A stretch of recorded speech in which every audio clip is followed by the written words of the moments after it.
Picture this. You're somewhere unfamiliar. The lights are off. Your family is gone. And somewhere, in a room you thought was empty, something moves. Vacations are supposed to be a break from real life, a chance to reset, to relax, to make memories with the people you love. But for the people in today's stories, their vacations became something else entirely. Something they still can't shake. Something they still think about when the lights go off at night. These are 3 real accounts, shared by real people. And I promise you, by the time you reach the end of the 3rd story, you look at strangers just a little differently than you did before. Let's get into it. Before I tell you this story, I want you to know that the person who shared it already admits, completely and honestly, that they were not the easiest person to be around back then. They were 18 years old, they thought they knew everything, and they had absolutely zero interest in a family vacation. This is their story. I was a senior in high school, and while I wasn't a bad person by any definition, I had this particular talent for making family life difficult. I was that kid, the one who thought spending time with family was beneath him, the one who had something better to do. My parents were patient with me, maybe too patient. Every year, our family took trips near the ocean. We lived about 5 hours from the coast, so it was manageable. That year, they chose Maine. And if you've never been, Maine is genuinely stunning, the kind of place that, as an adult, you'd give almost anything to return to. But at 18, I thought it was the worst decision my parents had ever made. The house we rented was unlike anything I'd ever seen. It looked like something pulled directly from the pages of a Stephen King novel, which felt very appropriate given we were in Maine. It was massive. White exterior, dark green shutters, tucked so deep into the trees that the sunlight barely reached it. My dad looked at it and made a joke about how this is how most horror movies begin. My 10-year-old brother Jake just stared at it, completely mesmerized. Inside, the house felt like a maze. The back of the house opened into a large living room with an incredible view of the forest beyond it. But the hallways, they didn't make sense. They intersected in ways that shouldn't have been possible. Like someone had designed the floor plan in a video game and never stopped to ask whether it made structural sense. But the most unusual thing about the property wasn't the layout. It was the fact that the house connected directly to a smaller adjoining home. And living in that adjoining home was the property owner. His name was Hugh. Hugh was a character. Tall, wearing a well-worn bucket hat that had clearly seen better days, with a loud and goofy energy that filled every room he walked into. He welcomed us with an overwhelming enthusiasm, kept referencing how friendly the people of Maine were, and promised us we wouldn't see or hear from him for the rest of the week. We were a little unsettled by the proximity. An adjoining house meant we were essentially sharing walls with a stranger. But there was nothing to be done about it at that point. My family made the best of it.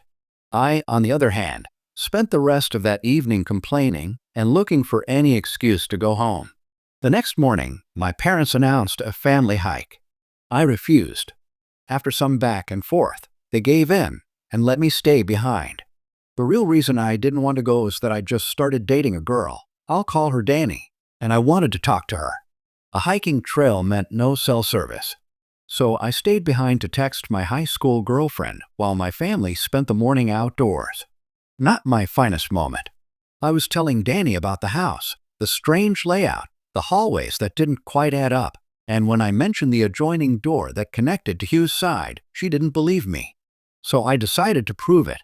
I grabbed my phone and started filming, walking her down the hallway toward the connecting door at the far end. I told her what was behind it. She still didn't believe me. So I tried the door. I assumed it would be locked. It wasn't. I walked inside Hugh's space while still on video with Danny.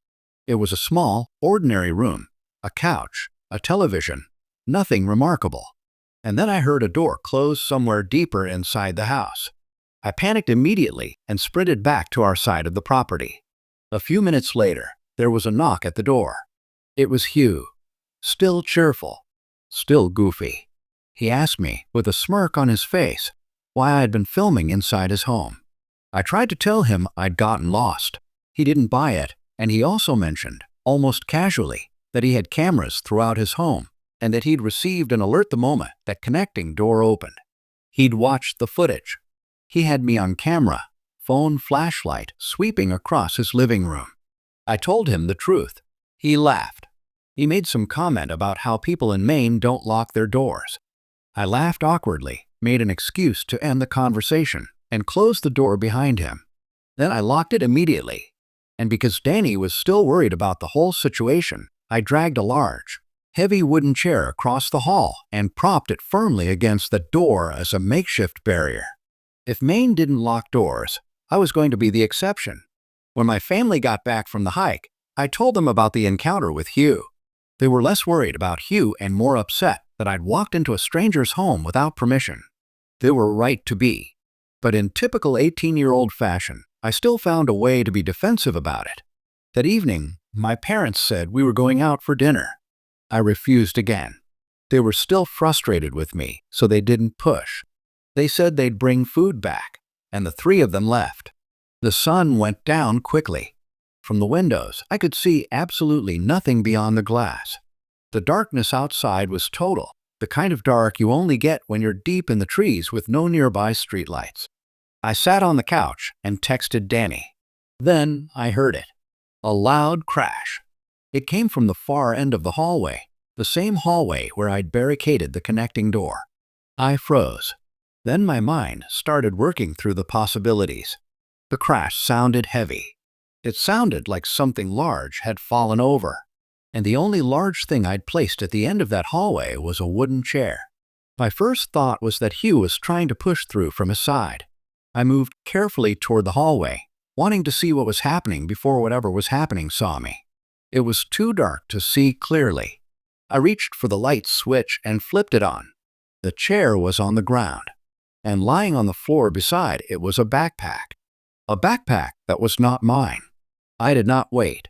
I turned, moved as fast and as quietly as I could to the screened-in front porch, locked the interior door behind me, and made sure the screen door to the outside was secured as well. It wasn't exactly a fortified bunker, but it gave me distance. It gave me options. I crouched down beneath the patio table, pulled my knees to my chest, and stayed still. I had left my phone on the couch in the living room. I had no way to call anyone. From inside the house, I could hear footsteps. Not panicked movement. Not frantic searching. Just calm, deliberate walking. Whoever it was, they were taking their time. I don't know exactly how long I stayed under that table. Time moves strangely when your entire body is running on adrenaline. But eventually, I saw headlights cutting through the darkness. My father's van was pulling into the driveway. I got up, ran outside, and told them to stay in the car. I was barely making sense. My words were coming out fragmented, disconnected. My parents looked at me like they couldn't understand what was happening. And then Hugh appeared. I nearly collapsed when I saw him. I thought he was the one who had been inside the house. But Hugh was outside. He walked directly to my father and asked to speak with him privately. My father stepped aside. I tried to follow, tried to pull him back, but he dismissed me with a look. Something had shifted in Hugh. The warmth was gone. The goofiness had evaporated. He looked deeply unsettled, like a man who had just seen something he wasn't prepared for. My father shook his hand, turned around, and told me to get in the van. We needed to go somewhere, right now. My little brother was confused. My mother was tense. My father drove us to a grocery store parking lot about a mile down the road. We had barely pulled in when police cars began moving past us in the direction of the house. We all demanded to know what was happening, and my father told us everything. Hugh had heard the loud noise too. He got an alert from his cameras. The crash of the chair falling against his door had been enough impact to trigger motion detection. His initial assumption was that I was pulling some kind of prank, trying to get into his space again. He reviewed the footage and found nothing at first, just the knocked-over chair and what appeared to be a backpack that might have been mine. But then, just as he was about to close the feed, he saw something. A tall, bald man stepped out of the bedroom I had been sleeping in. A man Hugh had never seen before. A man who was definitely not my father, and definitely not me. The man picked up the backpack and stepped back into the bedroom. Hugh immediately went outside to find me. That's when he noticed I had locked myself on the screen porch and ducked down. He was smart enough to realize that coming to get me directly might alert the intruder, and he didn't want to put me in more danger. So he positioned himself in the front yard with a clear view of the house and waited. The moment my family's headlights appeared, Hugh was already moving toward my father. We sat in that parking lot for only a few more minutes before Hugh called. The police had chased the man into the surrounding woods. They had not caught him yet. He told us to stay where we were, and that he would collect our belongings and bring them to us. We spent that night in a hotel. We drove home the following morning. They never caught him. Even with all of Hugh's cameras that covered every angle of that property, nobody could determine how that man had gotten inside. There was no explanation for how he'd entered or what he had intended to do. Maybe he was just someone looking for a place to sleep. That's what I told myself at the time, because it was the only version of events I could live with. But sometimes, the version that lets you sleep isn't the version that's true. The scariest part of this story isn't the intruder. It's how long he was inside before anyone knew. It's the footsteps I could hear moving calmly through the house while I was crouched in the dark, hoping whatever was walking around in there didn't find me. Sometimes danger doesn't announce itself. Sometimes it just moves quietly through the same space you're in, and you never even realize how close it came. The second story comes from someone who still isn't entirely sure what they witnessed, and that uncertainty is part of what makes it so hard to let go. Every year, my family does a big group vacation together. We stay at my aunt and uncle's place right on the ocean in West Palm Beach, Florida. Their son Will is my age, and we've been close our whole lives. My other cousin Teresa is my absolute best friend. We went through high school together. We have the same last name, and we look enough alike that people constantly assumed we were twins, something we loved playing up with strangers. As we got older, Will, Teresa, and I turned these family vacations into something special. Days on the beach with the family, and then nights out, bars, clubs, whatever Will had lined up as the local who knew all the right spots. On one particular trip, a few years back now, the three of us heard something that I have never fully been able to explain. Teresa and Will mostly believe it was a prank or a strange coincidence. I've never been able to convince myself of that. It was a night like any other on these trips. We were out. We were having a good time. Will, as he sometimes did, pushed a little past his limit. Teresa, and I always knew when he hit that point. It was my job to make sure we got home safely, so I kept my own drinking in check and monitored the situation. Will got a little rowdy at one of the bars. Loud, making a scene, the kind of thing that makes bouncers very quickly lose their patience with you. He ended up being physically escorted out. He was okay, more bruised in the pride department than anything else. But it was clearly time to call it a night. I told Teresa to keep an eye on him while I arranged a ride home. He was calling me a buzzkill, which, at that point, I took as confirmation that I was making the right call. I stepped away briefly to get us a car and called my boyfriend to tell him about the evening. When I hung up, Teresa came running toward me, panicked. She had been distracted on her own phone for just a few minutes, and in those few minutes, Will had wandered off. His phone was going straight to voicemail. We ran through the surrounding streets, calling his name. Then Teresa spotted him. He was moving in a very unsteady, crooked line toward a heavily wooded, muddy area at the edge of the street. Florida has these patches of dense, swampy terrain that pop up between developed areas, and Will was heading directly into one of them. Teresa grabbed him just before he entered. She started giving him the kind of verbal reprimand that only a cousin who knows you too well can deliver. Will was laughing and acting like this was all incredibly funny. Then he bolted directly into the swamp.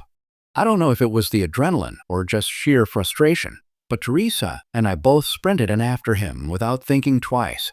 We caught up quickly. Will wasn't moving very fast in his condition.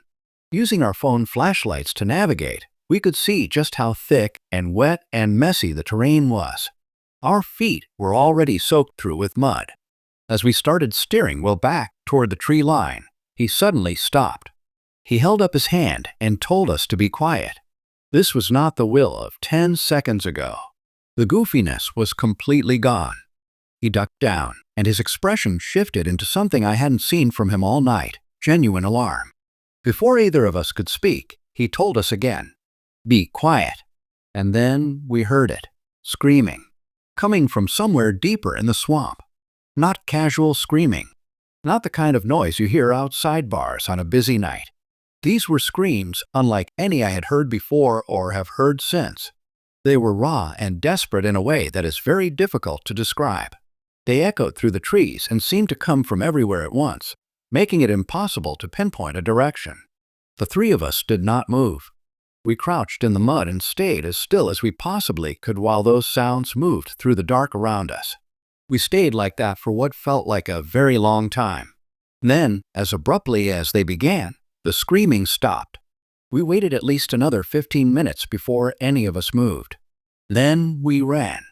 Back through the mud, back through the brush, back to the street and the bars and the lights. We got a ride home, and whatever alcohol was still in our systems evaporated on the way back. At the house, we tried to make sense of it. We went through every rational explanation we could think of. We came up with nothing good. Teresa suggested we go back in the morning. In daylight, she said, we could safely find the area and see if there was anything that needed to be reported. Teresa is an experienced hiker, the kind of person who has an almost preternatural sense of direction, and true to her nature. She got us back to the exact spot the next day. Our footprints from the night before were still pressed into the soft mud. We talked through the direction the screams had seemed to come from. Considering how disorienting the echo had been, we were surprised to find that all three of us pointed the same way. Teresa led us forward through the thick brush. After a few minutes of pushing through undergrowth and stepping around mud pools, she stopped suddenly and made a sharp sound of alarm. Caught on one of the tree branches, about shoulder height, was the sleeve of a denim jacket. Just the sleeve, torn clean from the rest of the garment. On the ground beneath it, pressed into the wet mud, was a collection of overlapping footprints. They weren't walking prints. They were clustered together, stomped in, the kind of pattern you'd see if multiple people had been struggling in the same small area. I wanted to leave. Teresa pushed forward just a little farther. A short distance from the sleeve, we reached a small clearing enclosed by trees. On the ground lay the rest of the denim jacket. Surrounding it were more of those dense, overlapping prints, the same evidence of some kind of physical struggle contained to a tight space. Leading away from the jacket, in one direction only, was a single set of footprints. One person. Moving away from the clearing and into the densest part of the brush, where the ground became too overgrown to track them further. That was where the trail ended. I was done. I told Teresa and Will that I felt unsafe and that we needed to leave. They weren't as shaken as I was, but they agreed to go. Back at the house, I wanted to call the police immediately, but Will talked us out of it. He pointed out that we would be the only people connected to whatever this was. 3 young adults who had been out drinking, who wandered into a restricted swampy area in the middle of the night, and who were now reporting a possible crime. Would that story hold up? Would anyone believe us? And what if it turned out to be nothing, just kids messing around, a jacket that had been there for a week? I'll let him convince me. I wish I hadn't. It's been several years. I still think about those screams. I still wonder if what we heard was something that needed a response, something that might have turned out differently if we had made a single phone call. I'll never know for certain what happened in that swamp, and that not knowing has never left me. If you ever hear something that doesn't sound right, trust that instinct. A phone call costs nothing. The alternative can cost everything. The final story is one that starts with something as simple as bumping into a stranger at a gas station. A moment that felt, at the time, like nothing more than a friendly coincidence. It wasn't. My girlfriend, I'll call her Vanessa in this story, has told me on more than one occasion that I'm too friendly. Her argument is that there's a difference between being a warm, open person and what she calls my version of it, which apparently involves treating every stranger I meet like a lifelong friend within the first 5 minutes. Those are her words, not mine. I think it's a strength. She thinks it's a vulnerability. On this particular trip, she was right. This happened last summer. It was the first real trip Vanessa and I had taken alone together as a couple, not a family vacation, not a group trip, just the two of us.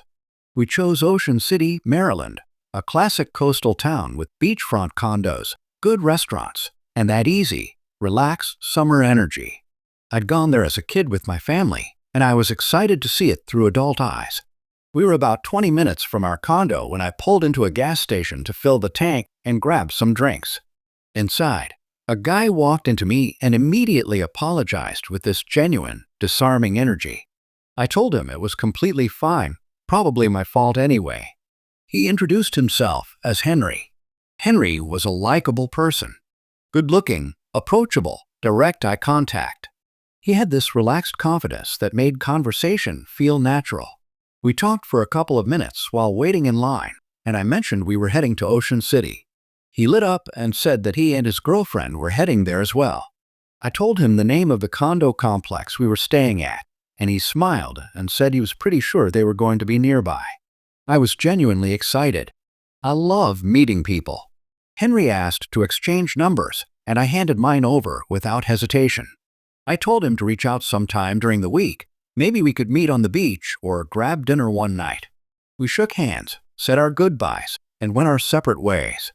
When I got back to the car, Vanessa took one look at my face and knew exactly what had happened. I told her the story. She rolled her eyes. Not aggressively, she's used to me. But I could tell she wasn't thrilled. We checked into the condo that afternoon. 5th floor, ocean view from the balcony. That first evening was perfect, just the two of us, sitting outside watching the water until we went to sleep. The next morning, we were down at the beach early. A couple of hours in, I heard someone shout my name from behind me. I turned around. It was Henry. He was walking toward us, waving, and behind him was a woman he introduced as his girlfriend, Sarah. Sarah was the opposite of Henry in almost every way. Where Henry matched my energy and carried himself openly, Sarah seemed somewhere else entirely. She was extremely pale. Her face was almost completely covered by oversized sunglasses. She wore a wide sun hat pulled low, and her outfit, long sleeves, leggings, seemed deliberately chosen to avoid any sun exposure whatsoever. She was also carrying a large tote bag that appeared to be empty. She didn't say much during the introduction. Henry introduced her. She gave a small wave and a smile that didn't reach her eyes, and that was more or less the extent of it. Henry asked if they could join us. I said of course. They didn't have any beach gear. No chairs, no towels, nothing. Henry just sat down in the sand. Sarah remained standing until I got up and offered her my seat. She hesitated for a second, then accepted. Over the next hour or so, Henry mentioned that they were staying in the building directly next door to ours. I found that astonishing. What were the odds? Vanessa was less enthusiastic about this detail. Before we left, Henry pushed several times for us to all go out that evening. I deflected, sensing Vanessa's reluctance, and told him I'd call if we decided to go out. Back in the room, Vanessa told me how she felt. Henry seemed performative to her, too eager, too deliberately charming. Sarah had complained about the sun the entire time, which was odd behavior from someone who had come down to the beach voluntarily and without any supplies. And the building proximity, Vanessa said, felt less like a coincidence and more like something else. I told her I understood.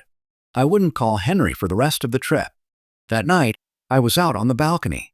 It was late, and the beach below was quiet. As I looked down, I noticed a figure walking alone on the sand. She was wearing what appeared to be the same outfit as earlier, large hat, long sleeves, the oversized bag. I was too far up to be certain, but everything about the silhouette looked like Sarah. I went inside, made sure the door was locked, and got ready for bed. That's when I heard it, a muffled sound from the other side of the front door. Just murmuring, indistinct. In a building with several condos per floor, voices in the hallway are normal. But this felt different. It sounded close, like the source was directly outside our door, not passing by. I moved toward it to check the lock. Before I could reach the doorknob, it shook. Someone on the other side had tried to open it. I said calmly through the door that they had the wrong room. I heard footsteps move quickly away. I told myself it was probably a simple mistake, someone with the wrong floor.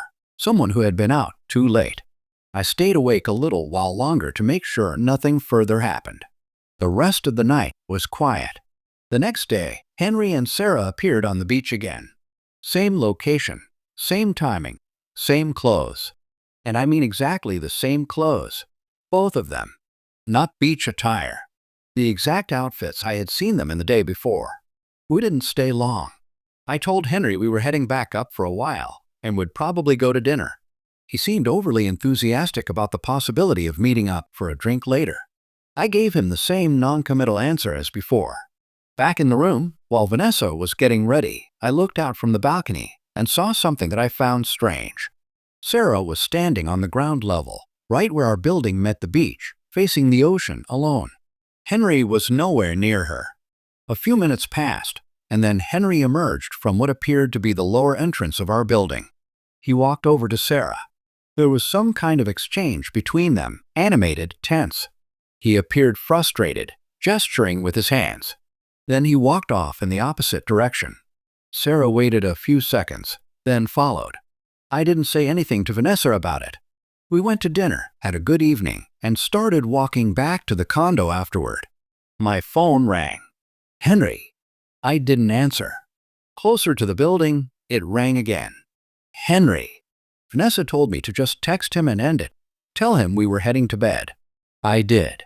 I sent him a message saying we were almost back at the condo and calling it an early night. My phone started ringing immediately. I didn't answer. He sent a message. Hey buddy, let's meet for a drink before you get back. It's too early to go to bed. Vanessa and I kept walking. I replied saying we were already heading in. Then came another message. Sure. No explanation attached to it. Don't go to your room yet. We stopped in the parking lot and looked at each other. That was not the text of someone who just wanted to get a drink. That was not casual. That was a warning or something trying to look like one. We went up anyway. The door to our condo was slightly open. I was certain I had closed and locked it before we left. I told Vanessa to wait in the hallway. I went inside slowly. At first, everything looked normal. Then it didn't. The balcony door was open. And in the bedroom, both of our suitcases had been opened and emptied across the room.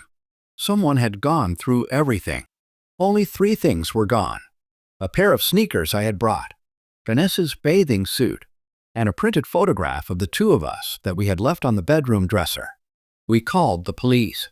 We told them our suspicions about Henry and Sarah. The officers checked.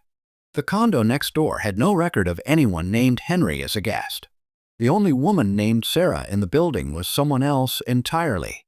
When they tried to trace the phone number Henry had given me, it came back as disconnected, a number that had likely never belonged to him in the first place.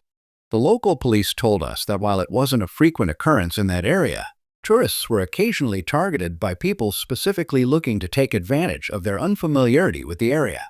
Henry and I had crossed paths at a gas station 20 minutes outside of town. Everything after that had been deliberate. The charm, the coincidence of the building, the beach encounters, the repeated invitations to go out, designed to get us out of the room, the text telling us not to come back yet, sent just a few minutes too late. Somewhere out there, Henry and Sarah are still using the same playbook on someone else.